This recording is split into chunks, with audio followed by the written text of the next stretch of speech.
Assalamu alaikum. That is, may God's peace be upon you. Welcome back to the Power of Educating Our Own. This show is facilitated by the Clara Mohammed Schools Network. I am one of your hosts, Sister Marsha Nivens Mohammed, and I'm here with Quran Shakir. Hey! So last week we were not with you all, and so we want to extend a happy Mother's Day to all of the mothers that we missed out on last week. We took our Mother's Day last week, so again, happy Mother's Day to all the mothers, all the auntie mothers. You know, because we celebrate all that serve in that role. Um, we are tonight, we're going to pick back up our conversation about just what we can do to enrich the education of our children, how we can strengthen our school systems, what supports we can lend to each other from the models that we have across the community, across the country, right, across the world. For those of you who are not aware, the Clara Muhammad Schools Network is a network of 19 schools. Those schools are full-time, part-time, weekend, or AKA strong end schools. And they don't all bear the name Clara Muhammad School, but they absolutely bear the mission, bear the purpose, bear the sentiments of what is connected to a Clara Muhammad school. And so this show is really in support of strengthening anything that is going to help to strengthen our education system and help us to build morally upright children, right? And also just to help us to become the best that we can be in our position as the leader, as the teacher, as the principal, as the board member who is helping to build up these school systems. Tonight's conversation is about service learning. And so we have been talking a lot about financing our schools. Lately, we've been talking about accreditation. Tonight, we're going to talk about service learning, which is a wonderful, wonderful added component to school systems and helping us to make sure that our children understand the importance of serving, right? Not just receiving, because the world will give them that image of give me, give me, give me, receive, receive, receive. And there's so much to be learned, to be enriched by serving others. And tonight we have Brother Atib Salim Jones. He is the founder of the Save Institute. And I'm not going to spoil anything and give you anything about the Save Institute. I'm going to let the brother come on and give that to us. So without further ado, we're going to bring him on. Assalamu alaikum, Brother Atiba. Wa alaikum Welcome. salam wa rahmatullah. Thank you so much. Oh, you're Alhamdulillah. welcome. Alhamdulillah. We're glad for you to be here. I know for me, I have heard so many wonderful things about Save Institute. I've seen some of your interviews in the past. I saw you on Study Al Islam one time, and what you all do with your students is amazing. So I'm not going to spoil it. Tell us who you are. Tell us about Save Institute and what you all do. So, Bismillah.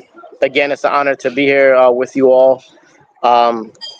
Even though I'm not deserving of even sharing a platform with either one of you, I will share a little bit about what we do at Save. Right. So, Save is a really an answer to um, a lot of problems that we have witnessed within our society, a lot of cries for help from many mothers, many parents across the country, really searching for an answer, asking for help with their sons.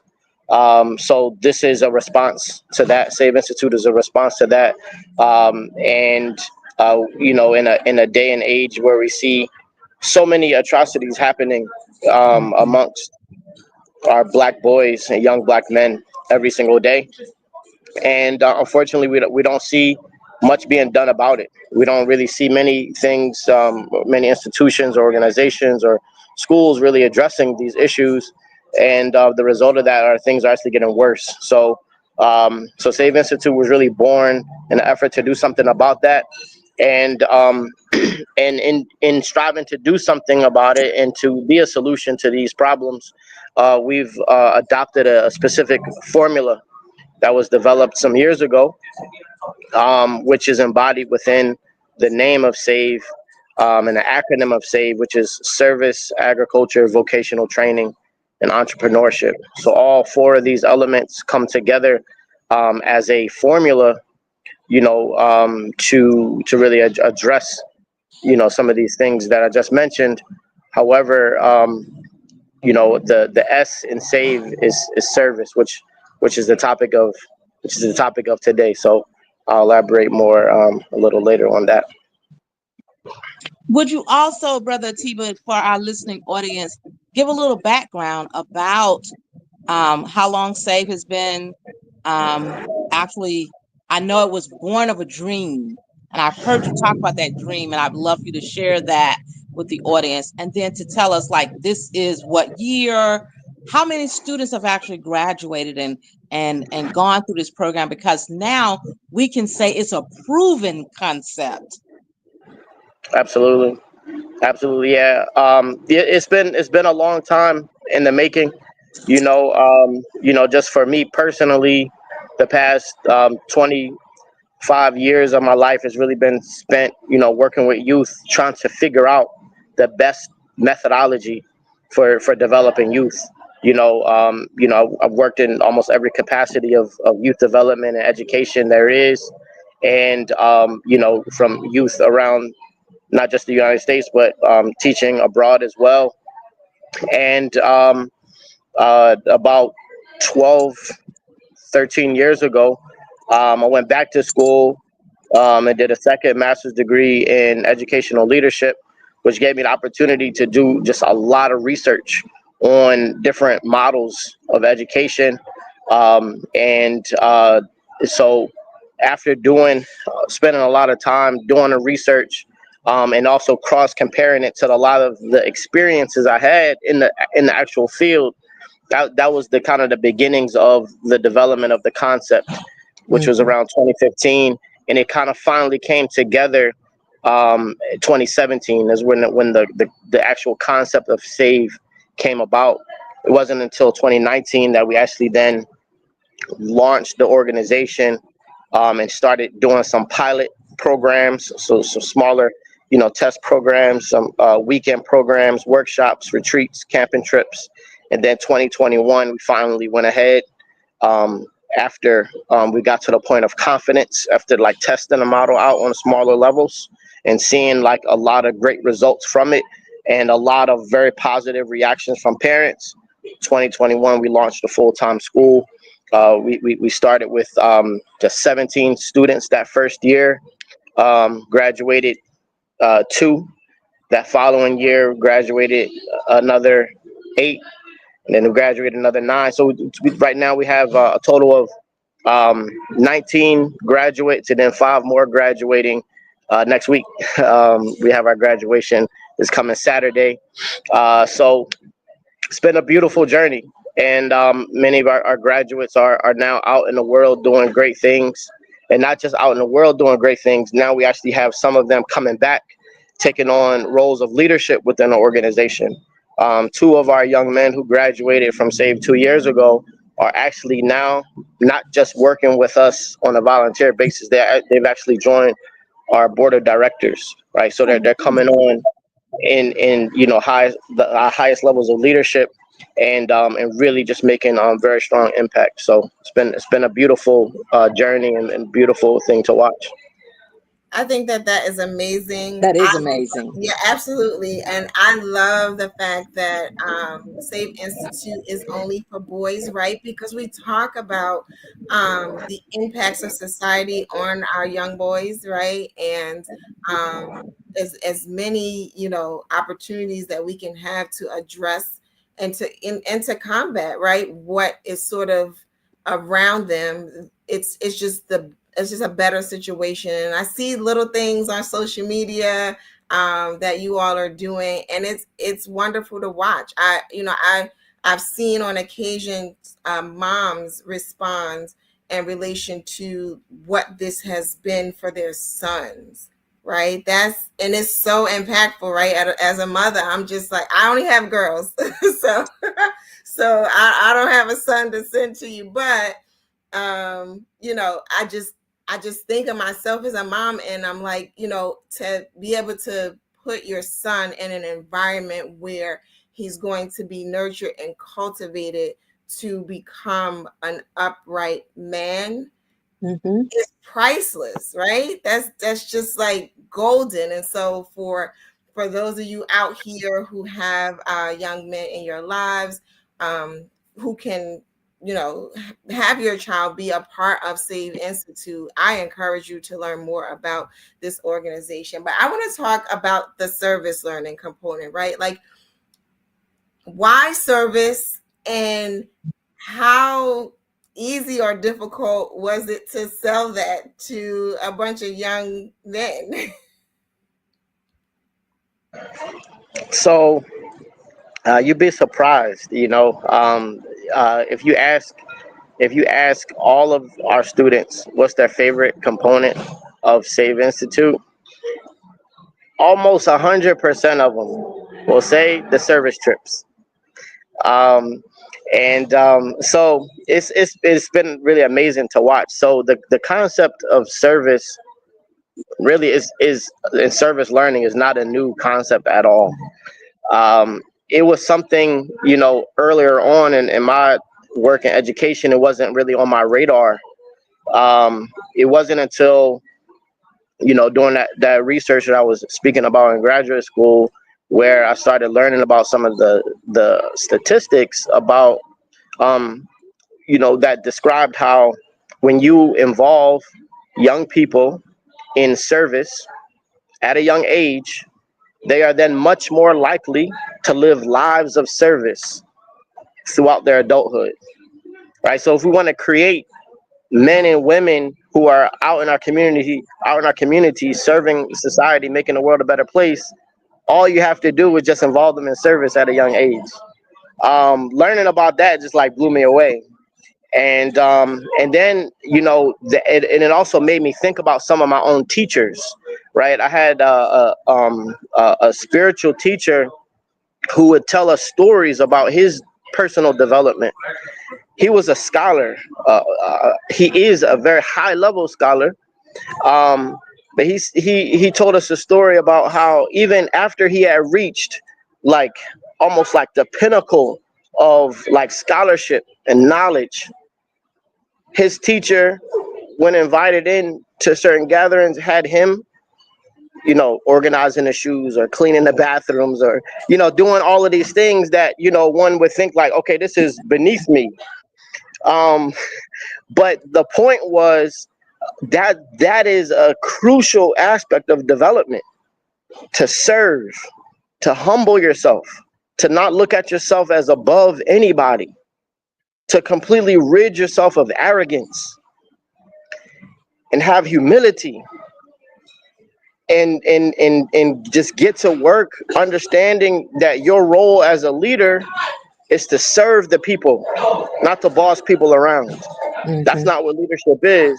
It's to serve people, is to identify problems and develop solutions for them, and not just develop solutions theoretically, but implement those solutions with your own hands.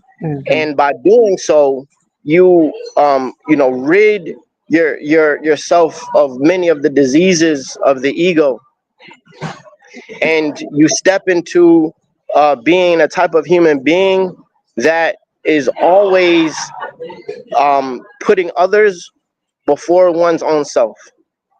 They always striving to make whatever situation he steps in better. Always striving to leave a place better than he found it. And this is what we need more of in our society. We have too many people who are striving for roles and titles and positions of leadership, but just for the fame or the fortune, and not for what it really is supposed to be, right? And it's supposed to be service. And so just like looking at the methodologies that have been used, not just in the examples that I've named, but really you can look back thousands of years and you'll see that this is a tool that's been used for a long time for Mhm. human development. And I think that's something that we have largely lost, and that's something that we're really trying to bring back. I love it. I love it. And my prayers are with the Save Institute. Number one, I love the name because it's like the name is the prayer being answered. So it is to save. And then within the acronyms, it's like this was genius work to name it that. And then I hear you too when we start talking about saving our Black boys, saving our babies, and this idea of service, the save itself, sometimes the courts will mandate people to do service as a way to rectify or expiate for some wrong they've done. But really, when we look at service itself, research shows that in doing service to others, your mental health is improved. And that they said that 50% of young people are less likely to get involved in risky behaviors when they get involved in service. And so I really love this whole idea that the Save Institute has. Can you tell us more then about what it looks like um, in your institution? How do you actually implement it in the institution? Absolutely. And I want to say, just a quick point on what you just said, just in terms of how it affects our mental health, and our spiritual health, and our emotional health, right? And I believe that one of the reasons why it has such a positive effect on these things is because of the fact that when we're doing service, it puts us in a position where we are acting out purpose, right? And a human being is naturally wired to be a person of service in some way. And when we're not living lives of service, not living lives of purpose, we're not living with purpose, then we're not healthy. We will never be healthy when we're not living within purpose, right? And so one of the most powerful things that service actually does is it helps us to live within purpose, which is what causes us to be more healthy mentally and emotionally and spiritually. And really all of the pillars of save are really designed with this in mind, helping young people discover and live within their purpose. And that's why it's important not to just to do like one type of service, particularly with young people, but to expose them to all different types of service. So from feeding the homeless to teaching other children to working with the elders to cleaning up neighborhoods, starting community gardens, and on and on and on, like exposing them to a lot of different types of service so that somewhere in there they'll discover what they're supposed to be doing with their lives, right? Through that level of exposure. So that's exactly what we do. Every Friday is our service project day. So the mornings we're going out in the community. We go somewhere different every Friday, doing a different type of service. And so that's how their Friday mornings are spent, not in classrooms, not even on campus. They're out in the community working and serving. And then 3 to 4 times a year, we hit the road. We take them on national service trips where we travel to cities like New York or Philadelphia, Baltimore, Dallas, Houston, Chicago, Cleveland, Detroit, and expose them not only to different types of service, but then we're also exposing them to new places, new people, and new ideas all at the same time.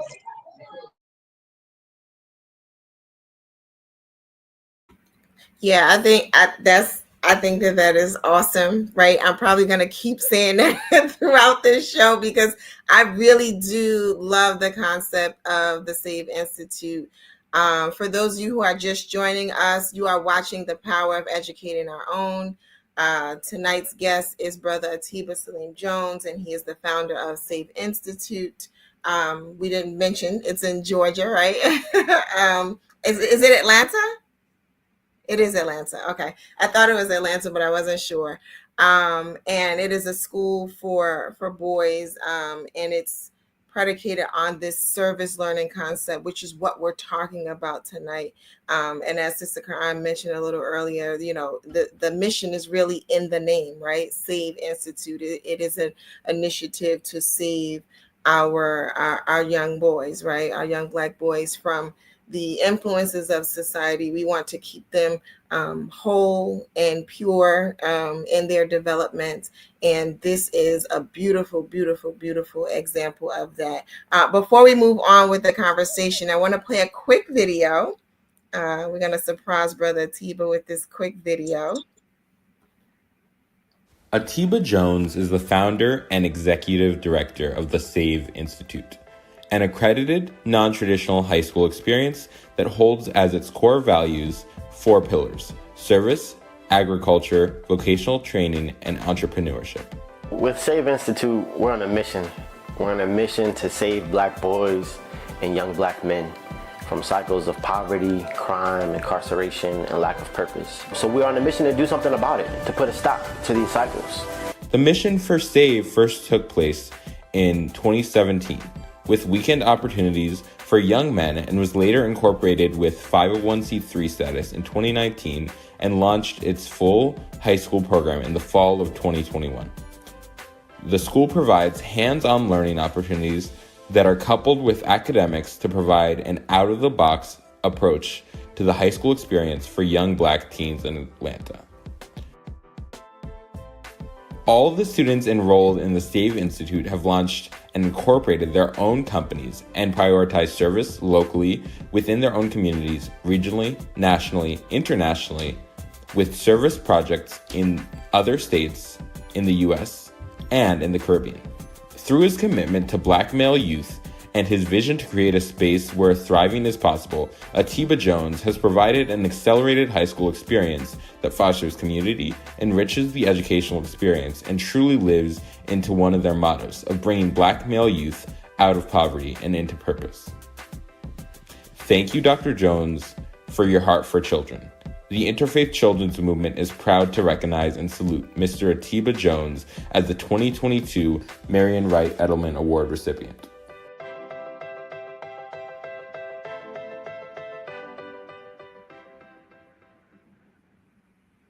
Yay! So that was from 2022. That was a big surprise. Yes.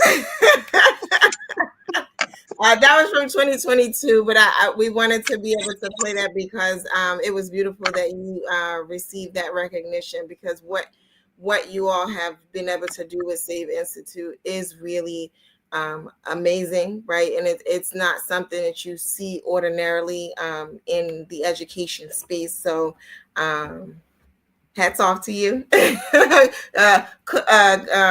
Kufi's off to you is what I wanted to say initially. But you talked a little bit about going to other locations, right? Going and it was even mentioned in the video that you all go out of state. What's that like? And how do you arrange that sort of thing? And how do how does a community get you to come to their area for this type of service? Yeah, it's really been a very beautiful process, honestly. So the first stage is comes even way before the trip, right? The first stage really comes within the classroom itself, because this is related to something we were speaking about earlier, how it relates to the curriculum. So our social studies curriculum is completely centered around service, right? Service acts as the basis for our social studies curriculum. So students aren't just kind of learning history in isolation. Students are looking at history from the lenses of the different problems that have existed throughout time. and across societies and civilizations, different problems that existed, and studying how different leaders and communities and nations have addressed these problems. Now they take that information that they've learned through looking at history and then figure out how they can apply it to our modern day problems, in our modern day communities, in our neighborhoods, and then develop solutions to these problems that are informed by history, informed by the strategies that have been tried and tested in the past, looking at the mistakes that some of our leaders have made, the mistakes that some of our nations have made, right? And the successes that they've made as well, and in developing solutions to modern day problems based upon that. So they're thinking about these things, and critically analyzing, developing real solutions theoretically in a classroom. So the service projects and the service trips act as an opportunity for them to then go out and implement. So the process of actually going on a trip, it starts with another aspect of leadership development, which is each of the students raising their own funds for their trip. So every student is challenged to raise $200 to $250 to fund their own trip. And they'll do this sometimes by selling products, sometimes it's by collecting donations or doing crowdfunding campaign. So they raise the funds, and and then with these funds, that allows for us to rent the vans. We get 15 passenger vans. We sometimes we stay either like at a masjid in a particular city, or sometimes we stay in the Airbnbs. Sometimes we're staying at people's houses. So just depending on the situation, and so all the food is covered, transportation, lodging, and then we just go city to city serving. We divide the regions that we travel to. We divide the places that we travel to into 4 regions right now that we've done so far. Right, so we have the Northeast region, which we do every year, which consists of Philly, Jersey, New York, and we've also done Delaware.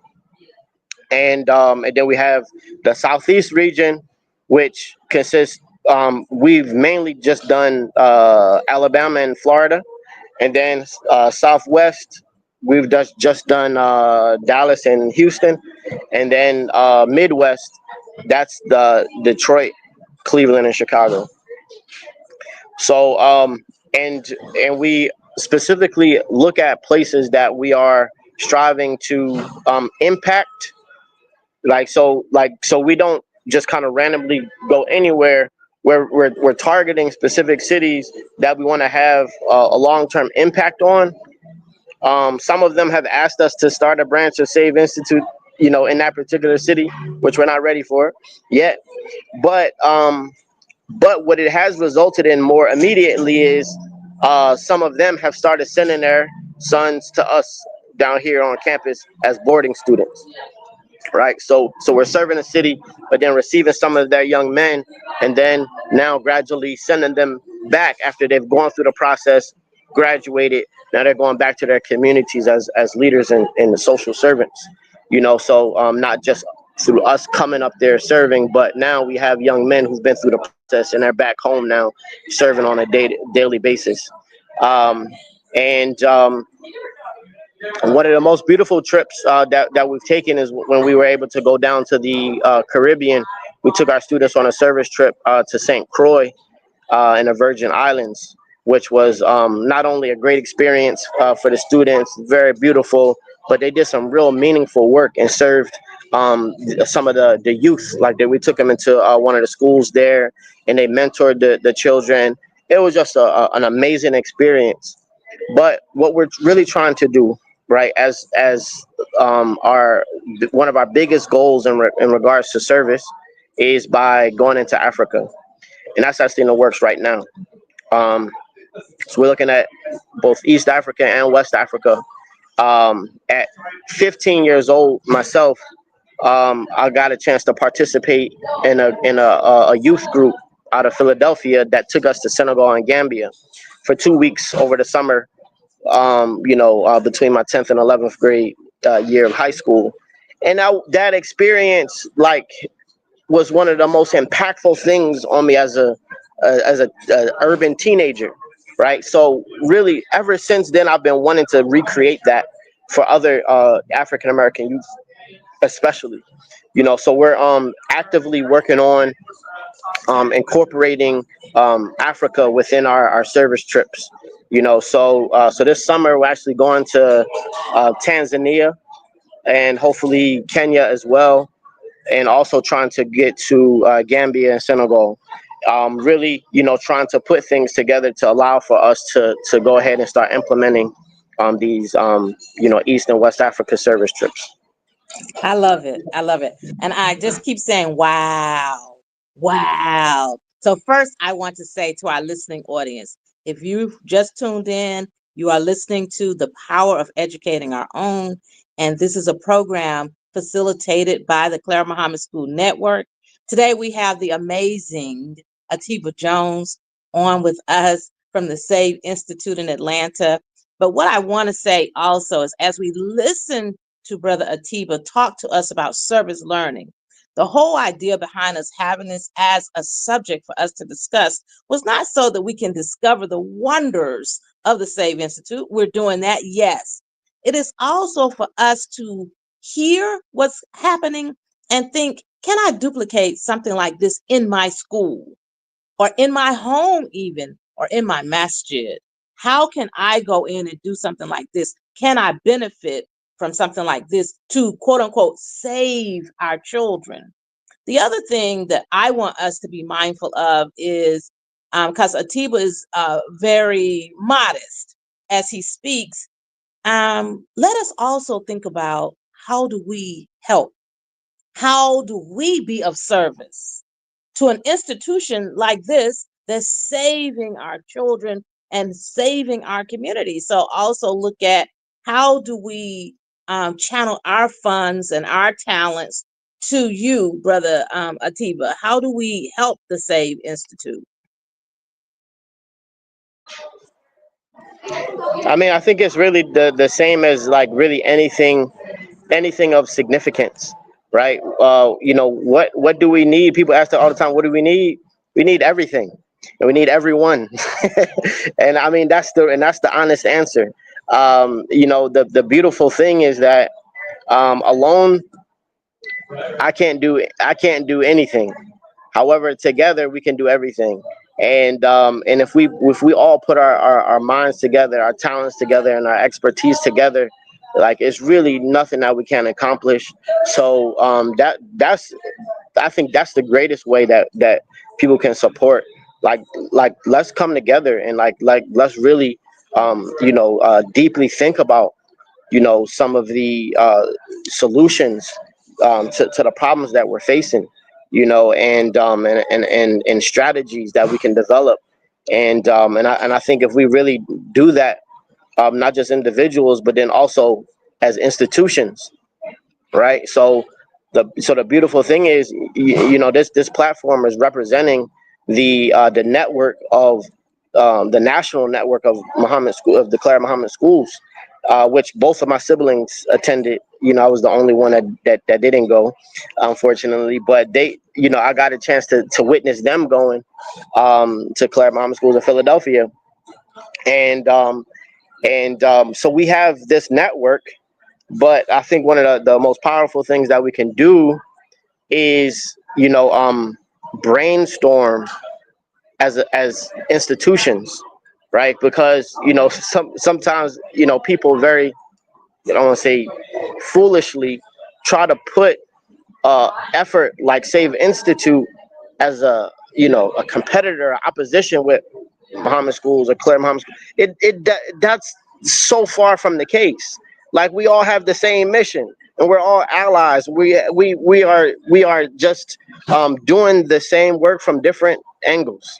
And Save has come about to support the work that the Clara Muhammad schools have been doing for decades, right? So and we're just really building upon that, and really taking a very specific, niche within that, and helping to develop our Black boys. But it's all needed, and I think we all just need to just come together as much as possible, and work and build, because that's what our enemies are doing.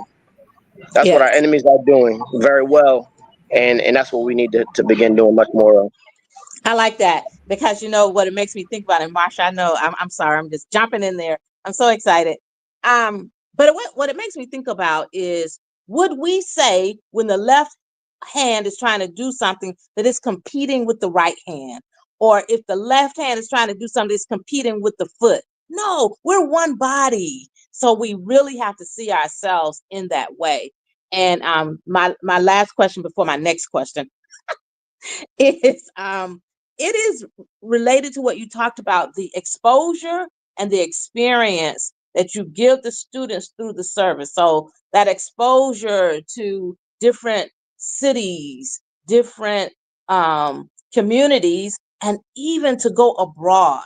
You know, the Quran tells us if you really want to learn people, you want to learn the world, travel. So alhamdulillah that you're able to do that. So they're learning through service, they're learning through travel, and then they're also meeting others. One of the big problems that we have found in our African American communities over the years is that so many of us don't leave the square footage of our neighborhood. And you're giving our children that exposure that allows them to be bigger thinkers. So thank you for that. Okay, Marsha, I'm going to pause for a minute.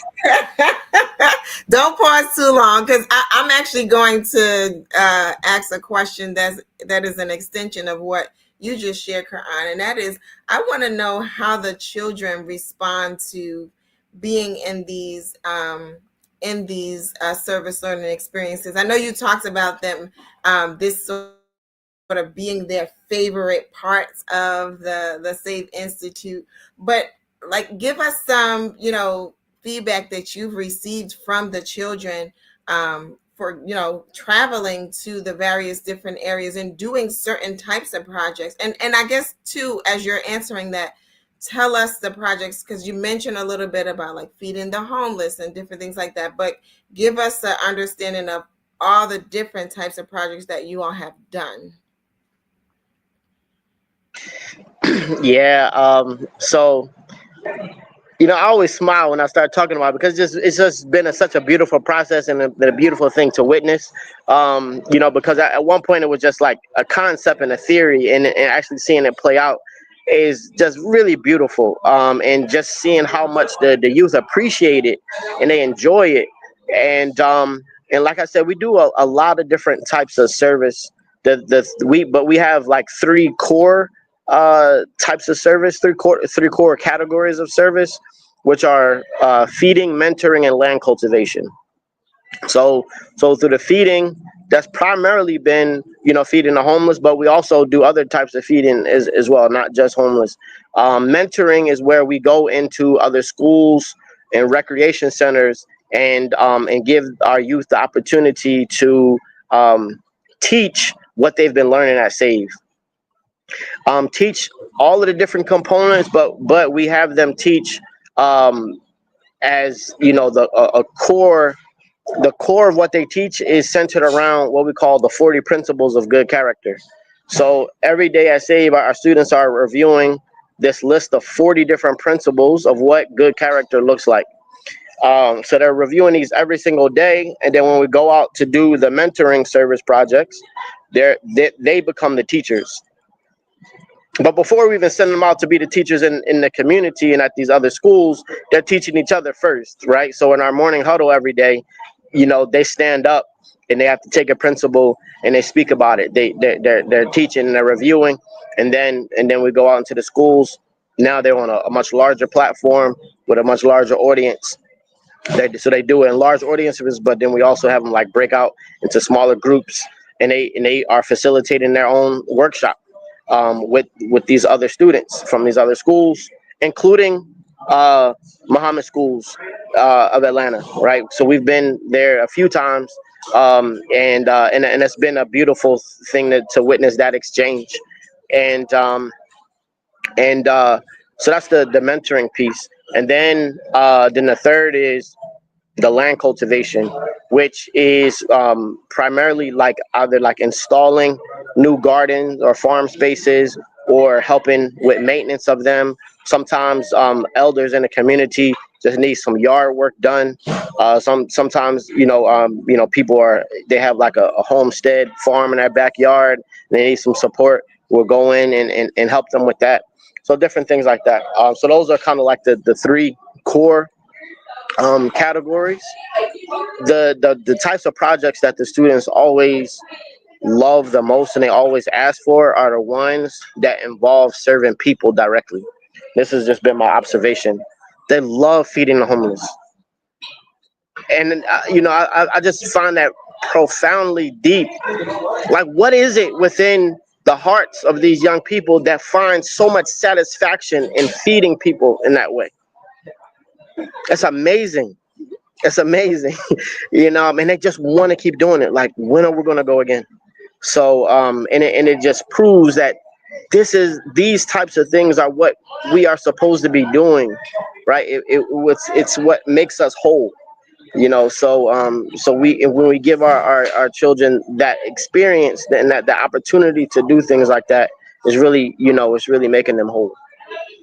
Yeah, and it transitions the narrative, right? Because society would like to tell you that our young Black boys are just interested in things that have no meaning and are destructive. And Save Institute and the work that you all do with these young men is a testament to the fact that that is so far from the truth. It just has to be cultivated, right? These young men just have to be cultivated. So the reality is that we're all a product of our environment in some way. And so now we have to think about shifting what the environment looks like. And I think that Save Institute has done a very good job at shifting environment for these young men so that the cultivation is a pure cultivation, right? You get out of what you put into something. I was just in Philly today. Shout out to Philly at Mashallah. And I'm also from an urban area, right? And there are just elements in those societies that could pull and tug at our young men. And for those who sort of surpass, past that and beyond that, alhamdulillah. But for those who sort of need to be in a space to help to keep it together, I just love it. I love all that you do. Like, as you're talking, I'm thinking in my head, like, okay, what can we do to like send more boys to to the school? Like, can I have an open house, a virtual open house? I'm thinking of all of those things because, we would want as many of our young men to benefit from this as possible. So I just wanted to say that, and this service component. And I know that SAVE, the acronym of SAVE, has the other components: the agriculture, the vocation, the entrepreneurship. But in light of the conversation that we're having about service learning tonight, it's just truly amazing that is the piece that they most enjoy. And I also think that it's unique and also really, really special that they love to feed the homeless, because that just speaks to their hearts, right? They could be choosing something else to really, really gravitate towards. So, shout out to those young men as well, for being receptive. And I'm sure, right, with having teenagers every day is not like, oh yay, I love this experience. I'm sure, because I have some young people in my household too, so I know they get a little moody, but they're consistent, right? They're with it. You are. And the one thing that we didn't really talk a lot about tonight is the fact that this is a boarding school setup, right? So they're on campus with you. I'm not sure if all children are on campus, and so you can share that with us. But you all are on a campus together, having these experiences.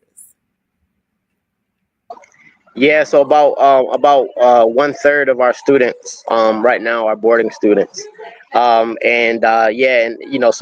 like I was saying, so many of them are coming to us from other cities from around the country, and and they're getting a lot of these things on a daily basis. So our boarding students are engaged in service much more than everybody else, right?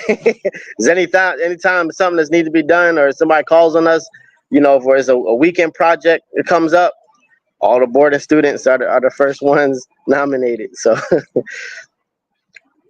With your program, do you have a minimum number of hours or a maximum number that they have to have in order to graduate or to consider themselves completing the program? so it's not based upon hours that in a way that you would find in many other schools. That's kind of a thing. It's an hourly requirement.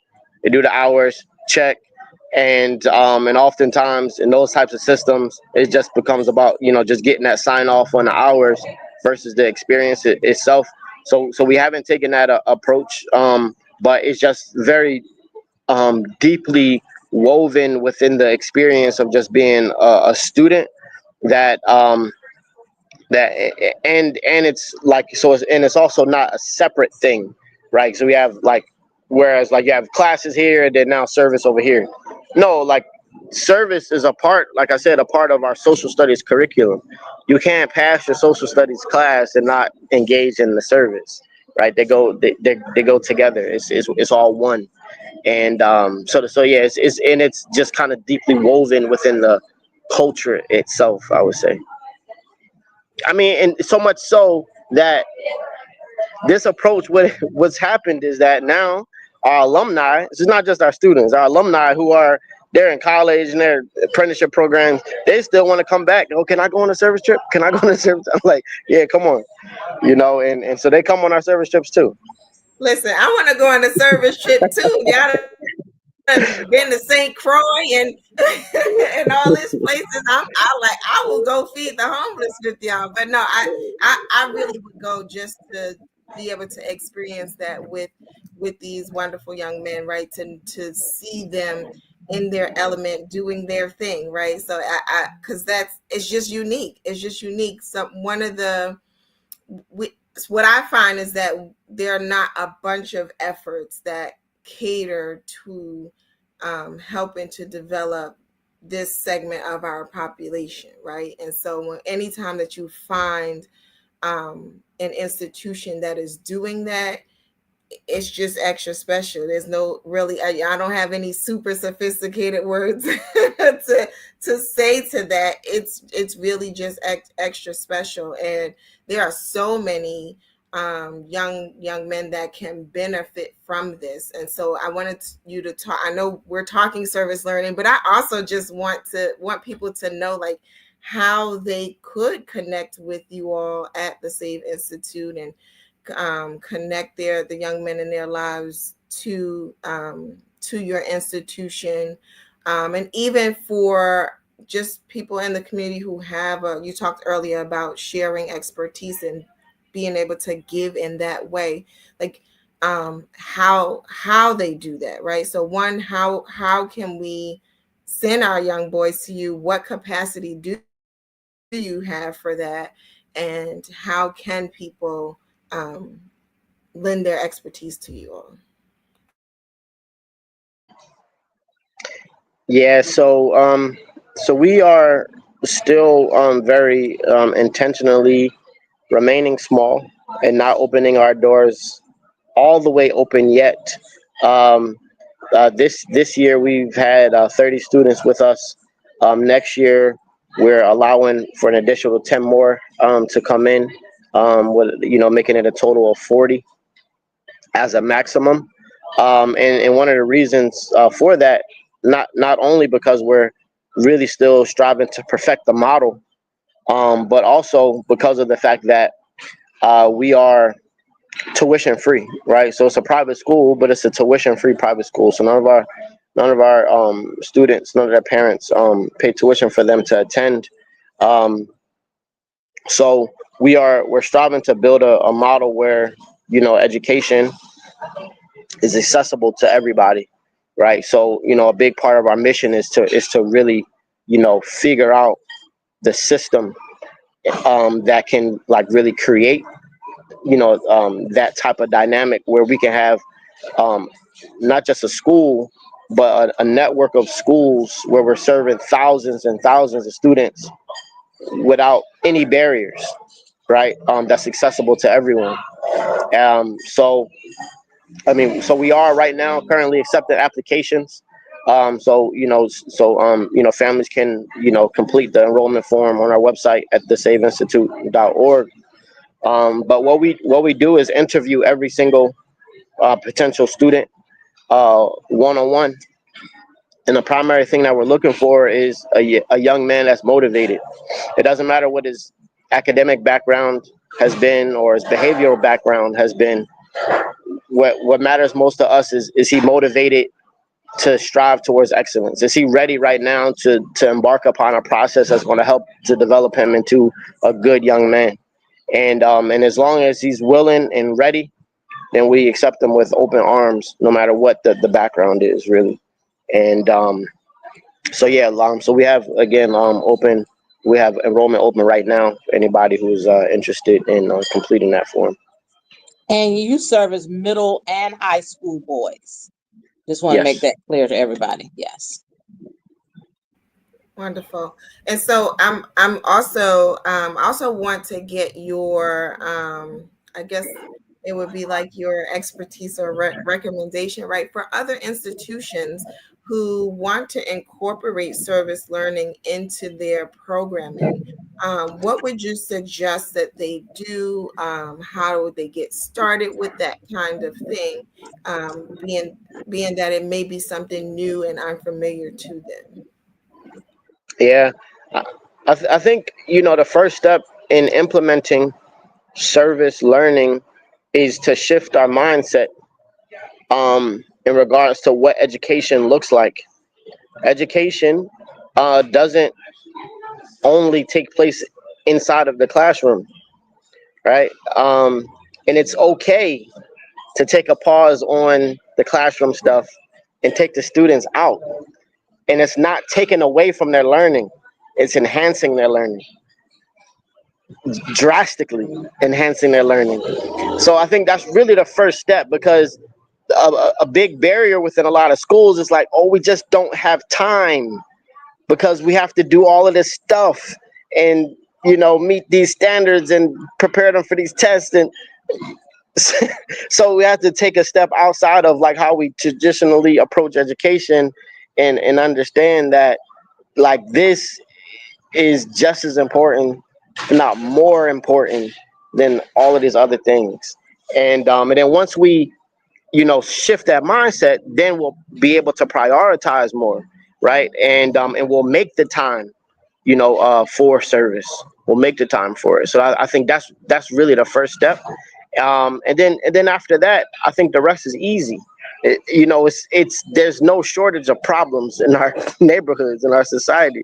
There's no shortage. So it's just like, pick one and get to work. And has it been? Oh, go ahead, Sister Karen. No, I was going to bounce off of what he said, just Go ahead. that research behind, because when I was studying for my doctorate, my focus was on the African American male. And so I had done a lot of research on them, mainly because our society takes the focus off of them. And any focus that our society puts on them, it is about how can we imprison them. So we have the prison, the school to prison pipeline in that. And I was looking at how do we defy that? And a big part of what I found in the research is that our young boys, the children of color, they don't learn in a desk. So Atiba and I have talked about this. I was like, I'm so glad that we have gotten away from this idea of sit in this desk and listen to the sage on the stage. And that they love getting in there with their hands and doing that work with their hands. So that's why I love Save Institute, because it's not about sitting in a chair doing the traditional. It is about responding to the soul of the learner and giving what's needed. So I just find it so beautiful and so natural to do that. So I was just complimenting what you said. Yeah, and I just wanted to know about the partnerships that you have, because I was wondering, sort of what process do you use to establish partnerships with the various different communities that you're going into? Is it just, I know somebody and, they have this thing going on and let's go to the area, or is it something more formal than that? Yes, it's a combination of both of what you just mentioned. So in some cases, where we're looking for service projects in a specific area, first step is just looking at what relationships are already there, and reaching out to them first. And a good thing about starting with that is it gave us a track record for doing these types of projects, where we have video documentation. So now when we approach a new partner or a new school or whatever the case may be, and they ask like, well, what is this that you're trying to come into our school to do? I'm like, here, watch this video and see. And they say, oh, this is great. And then they welcome us in. So that's pretty much how it's gone. Yeah, and thank you. Okay, I don't know what happened. She ended up dropped off, but I think she was going to thank you for all that you've done for our young people, and thank you for being on our program as we come to the end of our program. Again, to our listening audience, you are listening to The Power of Educating Our Own, and today we're talking about service learning. We try to bring you the best on our program, the best programs, the best concepts, the best ideas, so that you can go back and implement some of this, but also be of service and support to others. So, Brother Atiba, as we come to the end, what message would you like to leave to our listening audience? Just on this topic of what we've been speaking about today, service. I think I think just as important as it is for us to implement this within our youth, it has to first start with ourselves, right? We have to figure out how we are going to serve, right? How should we be serving? And it's really, I think the answer to this lies within understanding who we are as people, as individuals that Allah has created. He's created us in very specific ways with specific talents and skills and experiences, all for the purpose of doing something with these things to make the world a better place. And so I think the first step is modeling that, right? Understanding what you're supposed to be doing on this earth, and then getting to work doing it. And then the next step after that is bringing students with you. And I think that's what it is, because I think students receive it much differently when they see that this is not something that you're just doing as a part of like this program or this lesson, but this is a part of your life as well, right? And they'll follow, and they'll become that way as well. So that's really my message for all of us: to discover our purpose, to live within it, and to share that example with as many people as we can. Alhamdulillah. Thank you so very much. And again, we thank you for joining us as our guest today. There's Marsha. Thank you I'm for back. joining us. Yay! We really appreciate you coming, sharing this message. We pray that our listening audience has benefited wholeheartedly from what you have shared, and that they find wonderful ways to go back and do some of this work, but also to be a part of the work that you are doing to support the Save Institute in the work that you are doing. May Allah subhanahu wa ta'ala continue to bless you in all that you do. And I'm going to turn the last words over to you, Marsha. Welcome back.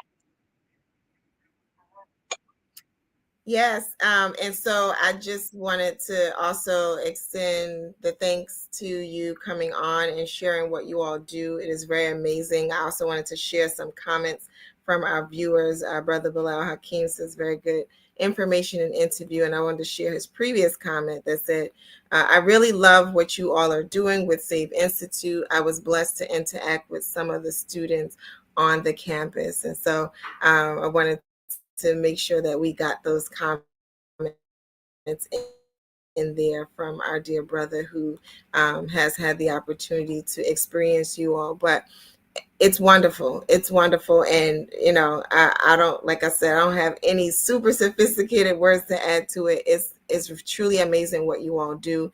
It's a great model for us, to duplicate in our own ways, right? And to have our own components of service learning incorporated into our programming. Tonight, you heard about the impact that it has on our young men. But just when you think about service learning in general, it has an impact on all of us, right? It touches our hearts in a specific way to be able to give to people and not always be on the receiving end. And so, inshallah, we take what we've heard tonight and we find a way at the top of the program, Sister Khan said, to incorporate it into our institutions, but maybe even into our homes, right?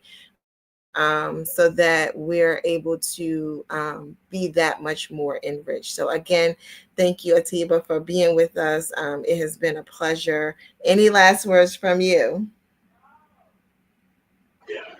No, I've said everything that I've had to say. Just want to thank you all for having me, and it's an honor. May Allah bless you all for putting on this segment, and inshallah, may Allah grant you all with much success in spreading the message. I mean. Amen. And so for those of you who want to connect with the Save Institute, the website is at the bottom of your screen, www.thesaveinstitute.org. Check them out. You have been watching The Power of Educating Our Own. Tonight's guest was Brother Atiba Salim Jones, the founder of Save Institute. We will be back in this space next Sunday at 7 p.m. Inshallah, and we will be interviewing Camp Khalil, inshallah, on that show. So we just have more good, right? That's always the goal, to have more of what will help to enrich our institutions. Until next time, assalamu alaikum. Sister Clara Mohammed, a black Muslim woman from Macon, Georgia, was an extraordinary leader and pioneer. Her contributions, especially in the development of Islamic education in America, paved the way for thousands of Muslim families to take ownership of their children's future, starting at a time when homeschooling was illegal in the United States. She eventually established a network of schools that was later named Sister Clara Mohammed Schools in her honor by her late son, Imam Warith Din Muhammad, rahimahullah. Sister Clara Mohammed helped to establish the important role women had in early Muslim American history and was an inspiration to future generations of leaders. Without her, there would not have been a nation of Islam, or the unique Sunni Muslim community that evolved from it, one that was acutely aware of the concerns and aspirations of women. May Allah have mercy on Sister Clara Mohammed.